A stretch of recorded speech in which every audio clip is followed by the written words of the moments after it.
오늘은 하나님의 손이 함께하는 길이라는 제목으로 여러분들에게 말씀을 잠시 드립니다. 이스라엘 백성들은 바벨론 포로에서 이제 큰 개념으로는 페르시아의 포로죠. 그 포로에서 돌아와 성전을 재건했습니다. 성전을 재건하면 그것으로 다라고 생각했던 사람이 대다수였던 것 같습니다. 왜냐하면 성전을 지을 때 그 기쁨과 감격, 환희, 또 다 짓고 나서 봉헌식과 유월절을 지키면서 하나님께 영광 올려드렸던 모습, 자기 자신을 정결하게 하고 이제는 하나님의 뜻대로 살리라 다짐했던 그 백성들이 세월이 지나면서 온데간데 없이 그 마음이 떠나버렸습니다. 시간은 57년의 세월이 흘렀고 백성들은 이제는 어제나 오늘이나 변함없는 그저 세상에 사는 그 모습으로 살아가고 있고 내일에 대한 희망도 없습니다. 하나님에 대한 바람도 사라진 것 같습니다. 성전을 건축한 것으로 만족한 것으로 끝나면 안 되죠. 성전을 완성해서 다짐했던 그 첫 시간의 그 다짐, 그것으로 끝나서는 안 되겠죠. 여러분, 교회를 다닌다고 해서 하나님이 보실 때 다 구원받은 백성이겠습니까? 교회를 다닌다고 해서 다 하나님께서 원하시는 성도이겠습니까? 이런 물음에 내 가슴에 손을 얹고 우리는 한번 자문자답을 해봐야 돼요. 하나님께서 나를 구원받은 백성으로 삼아주셨는가? 나를 거룩한 백성, 성도로 인쳐주셨는가? 교회는 매주마다 나오는데 하나님 앞에 나올 때마다 구원받은 백성으로서의 그 구원의 기쁨과 감격 속에 내가 하나님 앞에 나오는가? 이것은 우리 자신이 점검하지 않을 수 없는 부분이에요. 가장 핵심적인 부분이거든요. 이 부분이 희미해지게 되면 하나님을 떠나게 됩니다. 세상을 그리워하게 됩니다. 세상의 유혹에 그 덫에 걸려들고 맙니다. 그러니 여러분, 좀 지겹더라도, 아니 지겨워서는 안 되죠. 여러분 마음속에 항상 내가 하나님의 백성이다 라는 그 생각, 나는 하나님의 거룩한 성도다 라는 그런 마음, 이 마음들을 점검하고 또 그 점검하고 난 뒤엔 하나님께 감사할 수 있는 우리 모두가 되기를 원합니다. 교회에 온다고 해서 다 해결되는 거 아니에요? 이스라엘 백성들이 성전 건축했다고 해서 다 해결되는 거 아닌 것과 진배 없습니다. 중요한 것은 뭡니까? 성전은 건축했어요. 하나님께 예배 드릴 명분도 확실해졌어요.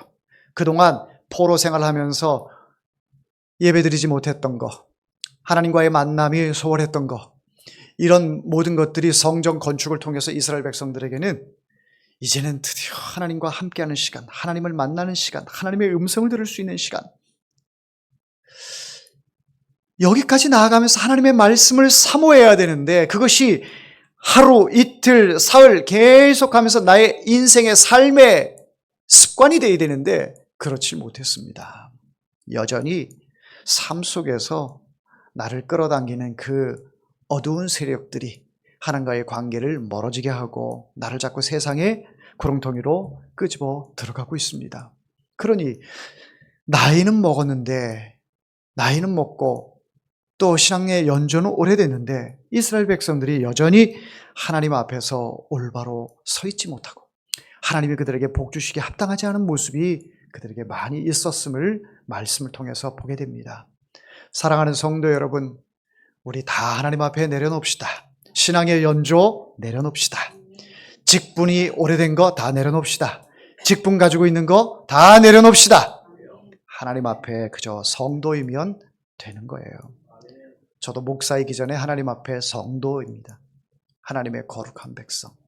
그래서 하나님 앞에 성도 이찬주가 하나님이 나의 아버지시고 내가 아버지의 자녀입니다. 이 사실을 또 묻고 깨달았을 때 또 마음에 이것이 막 감동이 될 때 얼마나 은혜가 되는지 몰라요. 그래서 제가 목사 안수를 받은 지 세월로 따지다 보니 20여 년이 지났습니다. 오랜 시간이 지났는데 그때 그 목사 받았을 때, 안수 받았을 때 그 감격, 목사 받고 첫 설교했을 때 그 기쁨, 그것이 항상 초심인데 오늘 이 시간에 다시 상기를 해봅니다. 하나님, 그때 목사가 되어서 우리 성도들을 말씀으로 잘 섬기겠다, 그렇게 마음에 다짐하고 했는데 세월이 지나면서 이것이 하나의 습관처럼, 버릇처럼, 그쵸? 그냥 일상처럼 이렇게 지나갔던 것들이 하나님 앞에 많이 죄스럽고 그런 모습들이 있었습니다. 다시 이런 모든 것들을 내려놓고 하나님 앞에 초심으로 돌아가서 하나님의 은혜를 감사하고 하나님의 은혜 속에 거하는 성도이기를 원합니다. 우리 모두가 그렇게 되기를 원합니다. 본질이 중요한 거예요. 형식은 본질을 담는 좋은 그릇이지만 형식을 우리가 귀하게 생각하지만 형식에 매여 있으면 본질을 놓치는 경우가 많기 때문에 그렇습니다. 이스라엘 백성들에게 있어서 성전 건축이라고 하는 것은 그저 그냥 예배를 드릴 수 있는, 제사를 드릴 수 있는 하나의 형식이 아니에요. 하나님이 성전을 다시 허락하신 것은 하나님 앞에 드리는 제사를 회복하라고, 예배를 회복하라고, 하나님과 진정한 만남을 갖자고 성전을 회복시켜 주신 것입니다. 여러분들을 하나님의 백성으로, 성도로, 성전으로 삼아주신 것은 하나님 앞에 드리는 이 예배를 회복시키려고 나를 성도로 삼아주셨다라는 것. 하나님과의 관계가 이제는 등지고 있는 모습이 아니라 서로 마주보고 있는 모습으로 우리를 회복시켜 주시기 위해서 성도로 삼아주셨다라는 것. 이건 놀라운 진리고 이 진리 안에서 우리는 마음의 기쁨과 감격을 누리며 살아야 할 줄 믿습니다. 자, 그래서 이스라엘 백성들에게 가장 중요한 것은 성전 건축은 1차고 더 중요한 것은 회복이 필요한데 어떤 회복이 필요하냐? 하나님의 말씀의 회복이 필요합니다. 여러분, 지금까지 신앙생활에 오면서 여러분들을 성도로 지탱할 수 있도록 붙잡아 준 것이 무엇입니까? 단언컨대 하나님의 말씀인 줄 믿습니다. 하나님의 말씀이 여기까지 여러분들을 인도하셨어요.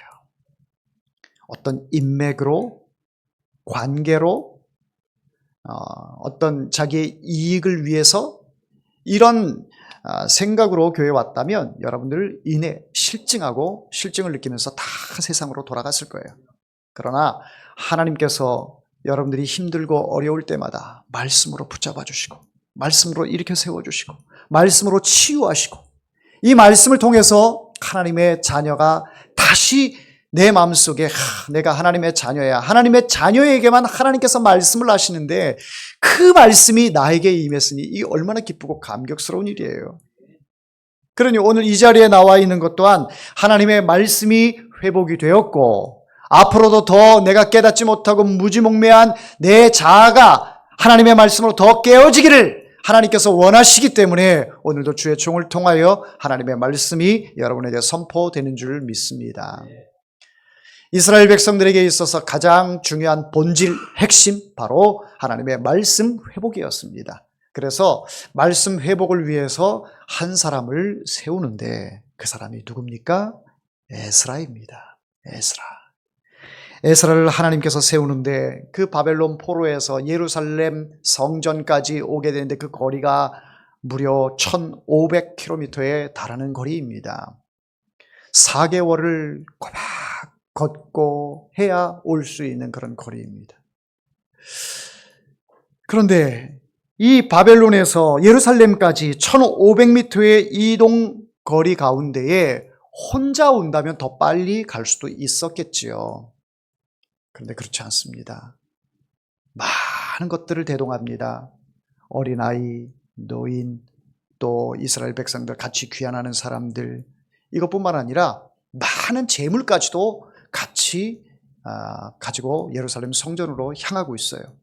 그러니 얼마나 그 시간들이 힘들었겠습니까? 예루살렘까지 오는 그 길이 얼마나 고됐겠습니까? 그러나 같이 움직일 때의 불편함도 있고 또 힘든 부분도 있겠으나 목적을 달성했을 때는 혼자 이뤘을 때의 그 기쁨보다 여럿이서 함께 있을 때의 그 기쁨은 이루 말할 수 없이 감격스러워요. 할렐루야. 아멘. 저 혼자 예수 믿고 하나님 앞에 가는 거, 이것도 큰 기쁨이고, 이거 더없이 기쁨이죠. 그러나 우리 모든 성도들이 함께 같이 저 천국에 가서 함께 하나님의 나라에서 하나님께서 베푸신 그 잔치 가운데 날마다 기뻐하고 행복하고 주 안에서 평안을 누리며 산다면 이보다 더 큰 기쁨이 어디 있겠습니까? 그래서 예수 그리스도께서 우리를 구원하시고 또 그 기쁨을 우리를 통하여 더 많이 누리시기 위해서 복음을 전하라고 말씀을 하신 거죠. 저 하나님의 나라에 구원받은 백성이 하나님, 구원받은 분, 구원 자체에 의미가 없는 분이죠. 하나님, 성령님, 예수님, 이 세 분만 계시다면 상상이 됩니까? 그런데 하나님께서는 하나님의 그 피조물 가운데 가장 아름답게 창조한 우리 사람들을 저 천국에 부르시기 위해서 우리에게 복음을 주시고 예수 그리스도를 통해서 우리에게 이 구원의 감격, 이 기쁨을 우리에게 주셨잖아요. 우리가 모두가 다 하나님의 나라 천국에서 이것을 누려야 하지 않겠습니까? 할렐루야. 그 기쁨을 우리에게 주셨어요. 에스라에게 있어서 그의 사명은 하나님의 말씀을 이스라엘 백성들에게 가르치는 것이었어요. 57년 전에 예루살렘 성전이 건축된 거 분명히 에스라 기억합니다. 이때 봉헌식을 하며 유월절을 지키며 속죄제를 드리고 이제 우리는 하나님의 백성으로서 하나님 앞에 감격스러운 이 예배를 온전히 드리겠나이다. 이스라엘 백성들이 그렇게 하나님 앞에 헌신하고 다짐을 했지만 세월 앞에 사람들이 여지없이 무너지는 그 모습을 보면서 저들에게 하나님의 말씀이 없음을 보게 됩니다. 하나님께서 에스라를 통하여 하나님의 말씀을 이스라엘 백성들에게 심어주기 위해서 에스라를 들어 쓰시는데 하나님께서는 에스라뿐만 아니라 이스라엘 백성들, 이제 포로로 잡혀갔던 사람들이 다시 1차 귀환하고 또 2차 귀환하는 그 가운데 많은 것들을 허락하심을 볼 수가 있습니다.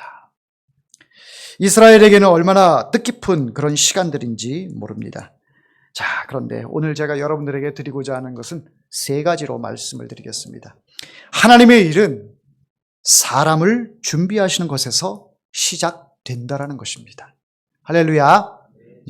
에스라 8장은 먼저 귀환하는 사람들의 명단이 쭉 나와요. 1절부터 이스라엘 백성들 가운데 이제 2차 귀환하는 사람들, 그 명단들이 나오는데 아주 중요한 그 족보에 기록될 만한 그런 인물들이 쭉 나오고 또 15절 이하에 보면 레위인들이 나오게 됩니다.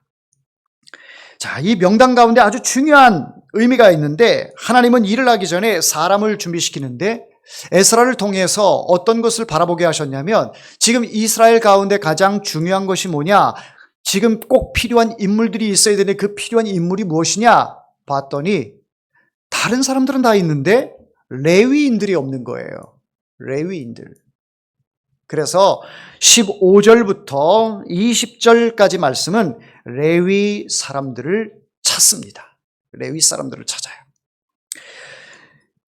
레위 사람이 없었음을 보면서 이 레위 사람들이 먼저 에스라가 찾게 되는데 왜 에스라가 레위 사람들을 찾고 있느냐?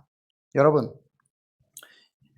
이스라엘 백성들이 하나님 앞에 제사를 드릴 때에 그 제사 집례하고 또 제사에 드는 모든 그 행하는 그 준비 과정의 일들을 누가 합니까?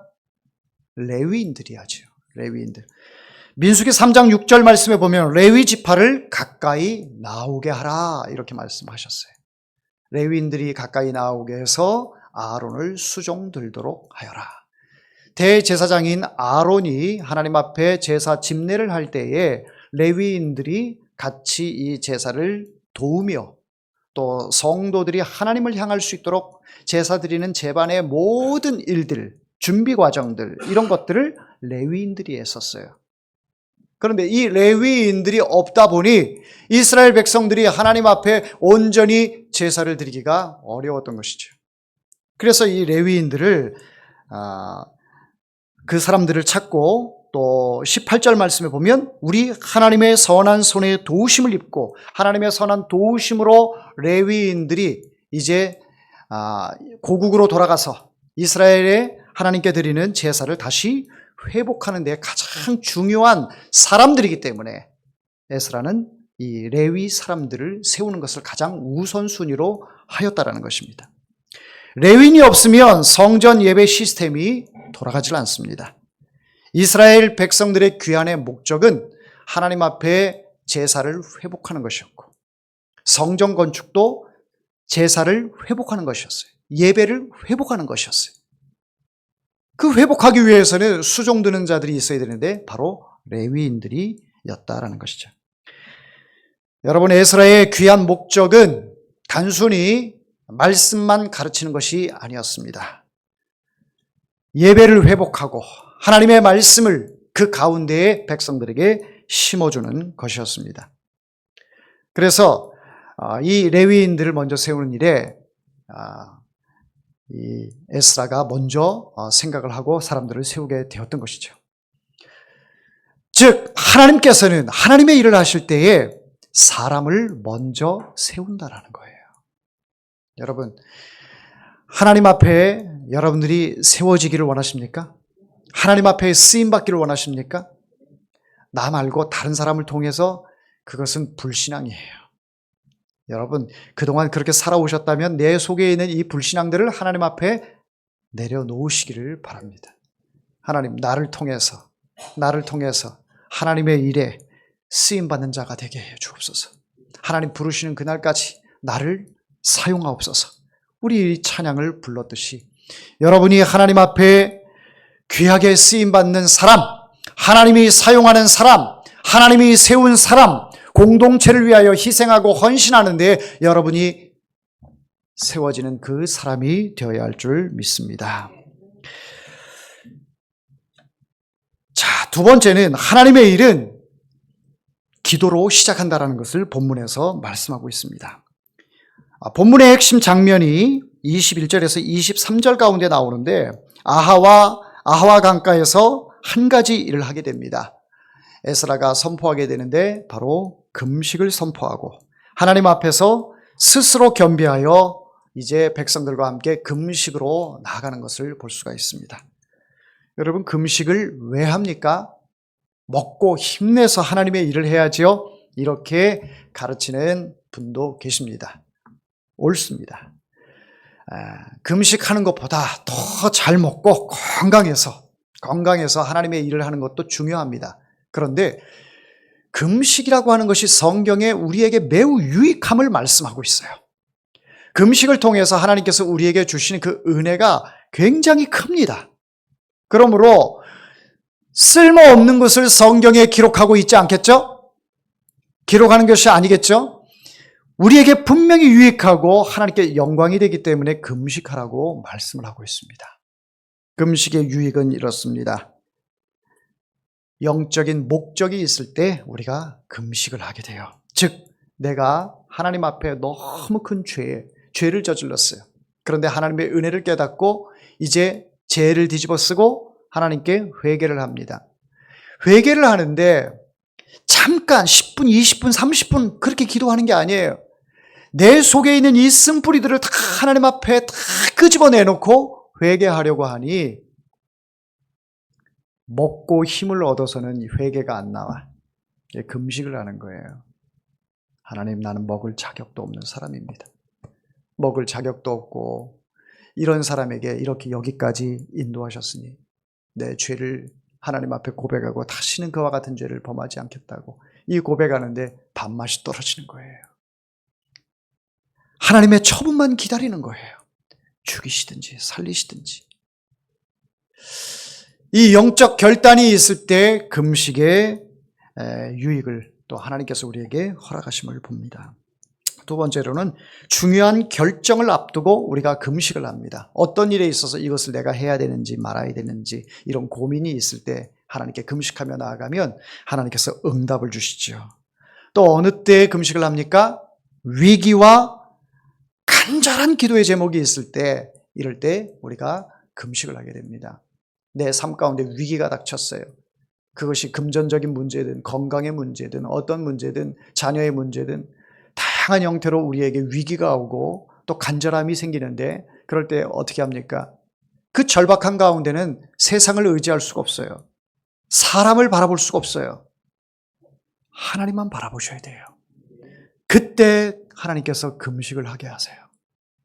그 금식을 통해서 내 속에 이제 나의 자로 인하여 하나님 앞에 죄를 지었던 거, 욕심을 부렸던 거, 내가 실수했던 거, 하나님의 뜻대로 살지 않았던 이 모습을 통해서 이 지경까지 온 모습들, 이런 것들이 다 하나님 앞에 나의 지금 나락으로 떨어져 있는 이 모습, 내 실수, 내 잘못으로 같지만 그럼에도 불구하고 우리가 의지할 수 있는 게 하나님밖에 없잖아요.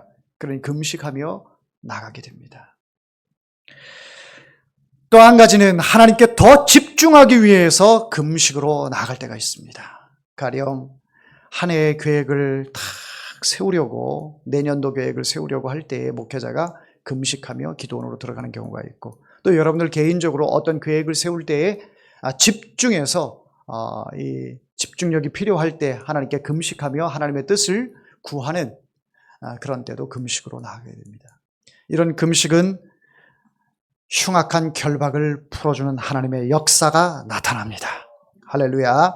예, 여러분 금식 안 해보셨다면 한번 해보십시오. 금식을 통해서 하나님을 만나게 될 것입니다.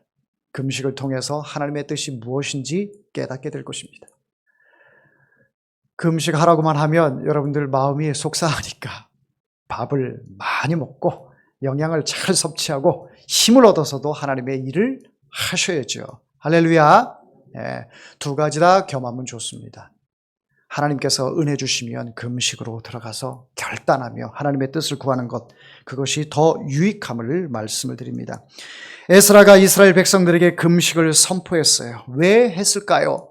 지금 상황이 너무 위험했기 때문에 금식을 선포하게 된 것입니다. 1500km나 되는 이 거리를 많은 사람들, 연약한 사람들, 노약자들, 이런 사람들을 이끌고 또한 많은 재물들을 갖고 떠나게 되는데, 이 재물들이라고 하는 것은 어떤 이스라엘 백성들의 부를 상징하기 위해서 갖고 있는 그런 재물들이 아니에요. 성전에 필요한 것들, 하나님 앞에 제사 드림에 있어서 필요한 것들, 뿐만 아니라 본인들이 이 포로 생활하면서 본인들이 벌었던 그런 돈도 있겠죠. 생활에 어떤 그 필요한 그런 부분에 금전도 분명히 있었을 것입니다. 그렇다 보니 많은 사람들뿐만 아니라 이 금전도 같이, 물질도 같이 움직여야 하니 얼마나 위험했겠습니까? 그 거리 가운데는 많은 도적대들이 있습니다. 도적대들. 강도가 있고요. 도적대들이 있어요. 죽을 수도 있고요. 다 빼앗길 수도 있는 그런 상황입니다. 자, 이런 상황 가운데 에스라가 할 수 있는 것이 바로 금식이었다라는 것이죠. 왜 금식이었을까? 저는 오늘 말씀을 통해서 한번 왜 에스라가 금식을 선택했을까? 본문에서 나와요. 자, 한번 성경을 읽어보도록 하겠습니다. 22절을 같이 읽어봅니다. 이는 우리가 전에 왕에게 아뢰기를 우리 하나님의 손은 자기를 찾는 모든 자에게 선을 베푸시고 자기를 배반하는 모든 자에게는 권능과 진노를 내리신다 하였으므로 길에서 적군을 막고 우리를 도울 보병과 마병을 왕에게 구하기를 부끄러워하였습니다. 지금 에스라가 왕에게 보병도 보내주시고 마병도 보내주시고 군사를 좀 우리를 이 예루살렘까지 가는 동안에 에스코트 좀 해주십시오, 이렇게 부탁을 하지 않았어요. 왜냐하면 부끄러워서. 부끄럽다라고 하는 그 의미는 여기서 수줍거나 얼굴이 빨개져서 차마 어떤 게 이 감정적으로만 이런 것을 표현하는 내용이 아니에요. 이 본문에 부끄럽다라고 하는 것은 영적인 부분을 이야기하는 거예요. 신앙적인 그런 부분들을 이야기하는 거예요. 만약에 아닥사스다 왕에게 보병 좀 보내주세요, 마병 좀 보내주세요, 우리를 예루살렘까지 안전하게 도착할 수 있도록 우리를 지켜줄 군사를 보내주세요 라고 이렇게 이야기를 한다면 하나님 앞에 너무 죄스러운 거예요. 왜냐하면 하나님 앞에도 죄스럽고 또 이 아닥사스다 왕 앞에서도 면이 서질 않아요. 아닥사스다 왕이 볼 때, 야, 우리의 보호로 인하여 너희들의 신을 지켰다. 너희들이 그렇게 섬기는 그 신, 여호와, 너희들이 그 신을 위하여 제사 드리기 위해 성전을 건축했던 이런 모든 것들 우리가 보호하기 때문에, 우리의 군사로 보호하기 때문에 너희의 신도 지키고 너희도 지키고 성전도 건축할 수 있었던 거야 라고 이렇게 인식이 될까 봐 이것이 신앙적으로 괴로웠던 거죠. 그래서 전에 왕에게 이렇게 이야기를 했어요. 우리 하나님의 손은 자기를 찾는 모든 자에게 선을 베푸신다. 즉, 이 말씀으로 보아서 과거로 돌아가 보면, 야, 너희들 가는데 뭐 필요한 거 없어? 군사를 보내줄까? 물자를 보내줄까? 필요한 거 있으면 얘기해. 이렇게 얘기했더니 에스라가 아닙니다. 왕이시여, 그동안에 우리에게 베풀어 준 것만 해도 감사하나이다. 우리가 예루살렘까지 가는 것은 여호와 하나님의 손이 우리를 붙드실 것입니다. 여호와 하나님의 손이 우리를 안전한 길로 인도하실 것입니다. 이것을 이야기한 거예요. 이것을 이야기해 놓고 그 이후에 보병 보내주세요, 마병 보내주세요 이렇게 하면 내가 부끄럽다, 너무 창피하다. 그러니 에스라가 지금 금식을 선포하는 것은 이 문제를 해결할 수 있는 것은 여호와 하나님뿐이시다라는 것을 고백하는 거예요.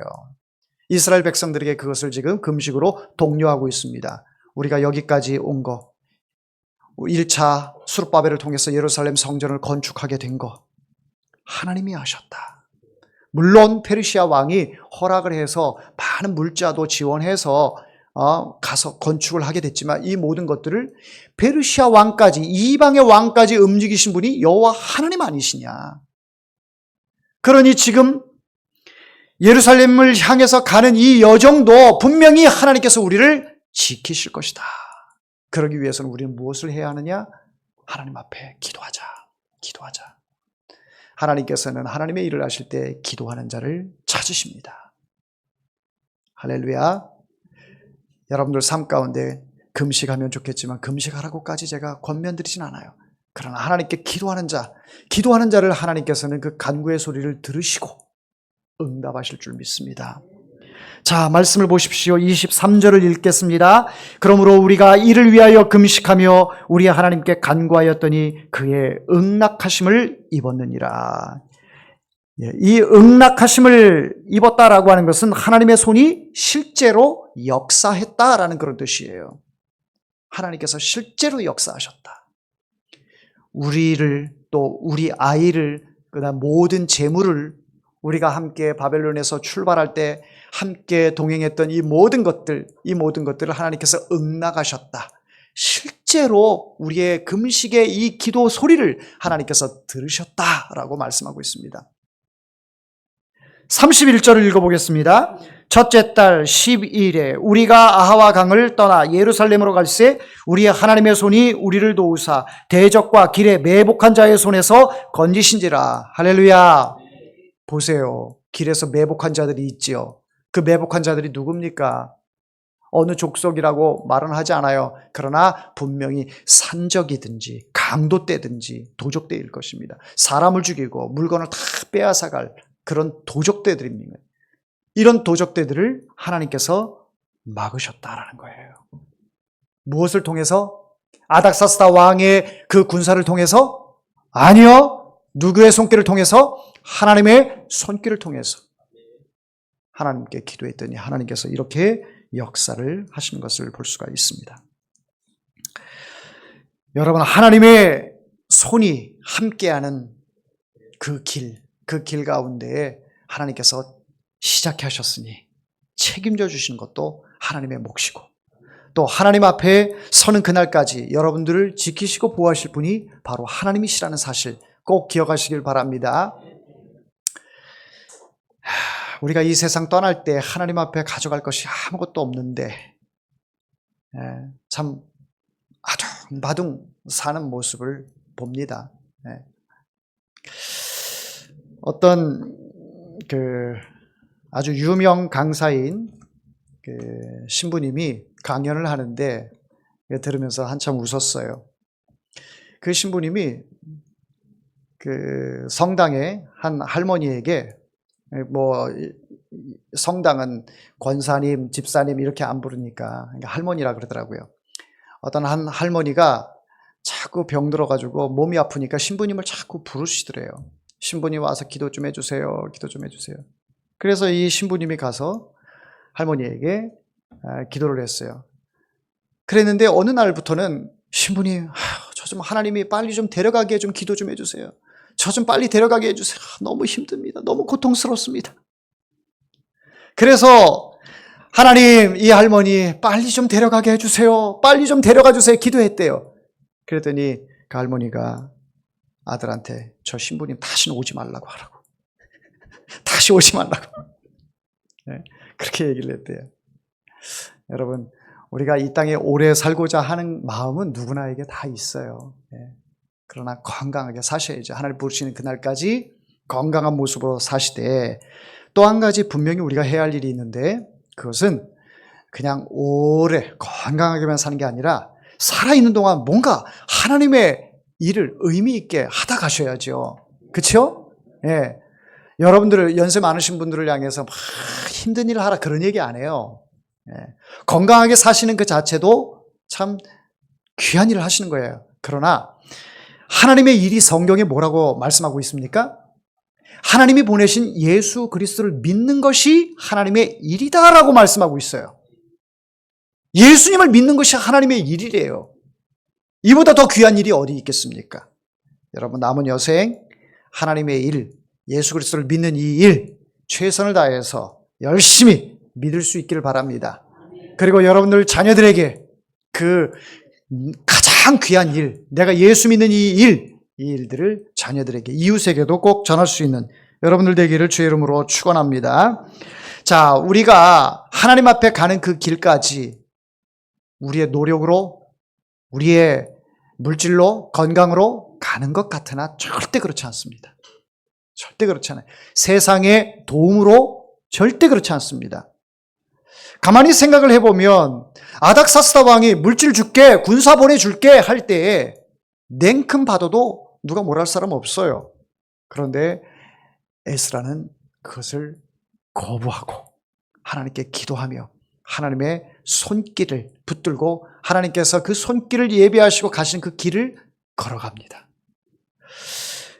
에스라서에서 가장 반복하면서 나오는 말씀이 뭔지 아십니까? 한번 따라해 볼게요. 하나님의 손. 하나님의 손. 아멘. 네. 하나님의 손이 에스라서에 참 많이 나와요. 7장 6절에, 7장 9절에, 7장 28절에, 8장 18절에, 8장 22절에, 오늘 본문에 아까 읽었던 31절에 하나님의 손이 계속해서 반복되고 있어요. 이 여정은 사람이 이끈 여행이 아니라는 것이죠. 하나님의 손이 함께하는 길이라는 거예요. 결론을 맺습니다. 에스라 8장은 한 가지 중요한 사실을 우리에게 보여줍니다. 하나님의 일에는 세 가지가 필요합니다. 첫째는 사람이 준비되어야 합니다. 둘째는 기도가 시작이 되어야 합니다. 셋째는 하나님의 손이 역사하는 것입니다. 할렐루야. 네, 우리가 다 하나님 앞에 붙들린 하나님께서 쓰시는 준비된 그런 사람들이 되어야 합니다. 이제 5월 31일 전도 축제를 앞두고 하나님께서는 하나님의 사람들을 세울 것입니다. 하나님의 이 귀한 잔치의 일에 또 하나님께서 사람을 세워서 이 일들을 감당하게 하실 것입니다. 사람만 세우는 것이 아니라 세운 사람들을 통해서 하나님 앞에 기도하게 하실 것입니다. 또한 이 모든 것들은 누가 역사하시느냐?